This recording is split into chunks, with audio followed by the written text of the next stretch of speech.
मुल्क के दोनों ऐवानों में एक सरमायादार का नाम लगातार गूंजता रहा। आप तमाम उस नाम से वाकिफ होंगे। उस सरमायादार का नाम गौतम अडानी है, जिन पर शेल कंपनियों और बेनामी संपत्ति से अकूत दौलत हासिल करने का इल्जाम है।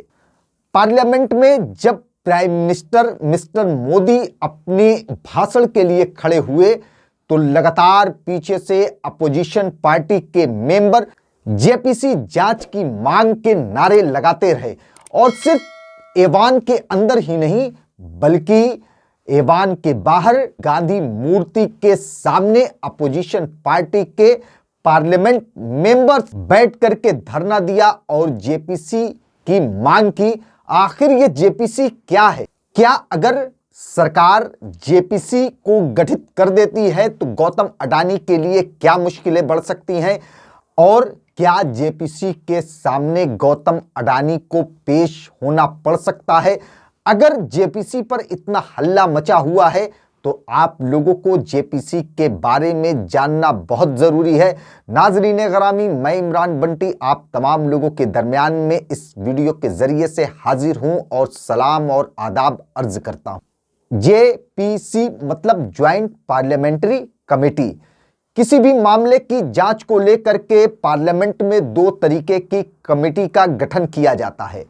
पहली स्टैंडिंग कमेटी, दूसरी एडहॉक कमेटी, और जेपीसी भी इसी श्रेणी में आती है। जेपीसी के गठन के लिए पार्लियामेंट के दोनों ऐवानों में से किसी एक ऐवान में प्रस्ताव को पास कराना पड़ता है और दूसरे ऐवान से उस पर मंजूरी लेनी पड़ती है, तब जाकर के जेपीसी का गठन होता है। और जेपीसी के गठन में राज्यसभा से दुगने मेंबर लोकसभा के होते हैं। इस वक्त भारतीय जनता पार्टी मुल्क की सबसे बड़ी पार्टी है, तो जाहिर सी बात है कि जेपीसी का अगर गठन होता है किसी मामले को लेकर के तो उसमें भारतीय जनता पार्टी के सबसे ज्यादा सांसद शामिल रहेंगे। अगर किसी मामले को लेकर के जेपीसी का गठन होता है तो जेपीसी अपने पावर का इस्तेमाल करते हुए उस मामले के मुतालिक डिपार्टमेंट की सीक्रेट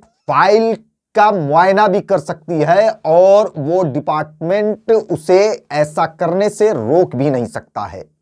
तो क्या अगर जेपीसी का गठन होता है तो क्या गौतम अडानी के लिए मुश्किलें बढ़ सकती हैं? क्या गौतम अडानी को पेश होना पड़ सकता है जेपीसी के सामने? यकीनन होना पड़ सकता है। अब सवाल उठता है कि 2014 से लेकर के अब तक भारतीय जनता पार्टी की सरकार रही, क्या इस सरकार में किसी मामले को लेकर के जेपीसी का गठन हुआ? तो जवाब है नहीं। 2014 से लेकर के अब तक भारतीय जनता पार्टी की नरेंद्र मोदी साहब की सरकार ने किसी भी मामले को लेकर के जेपीसी का गठन नहीं किया। नोटबंदी और राफेल के मामले को लेकर के विपक्ष लगातार जेपीसी की मांग करता रहा, मगर सरकार ने जेपीसी का गठन नहीं किया। तो सवाल उठता है कि क्या किसी मामले को लेकर के कभी देश के अंदर जेपीसी का गठन हुआ है? तो जवाब है हां।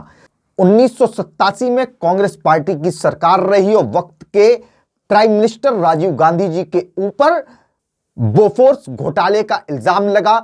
अपोजिशन ने दबाव बनाया और दबाव बनाने के बाद सरकार को जेपीसी का गठन करना पड़ा।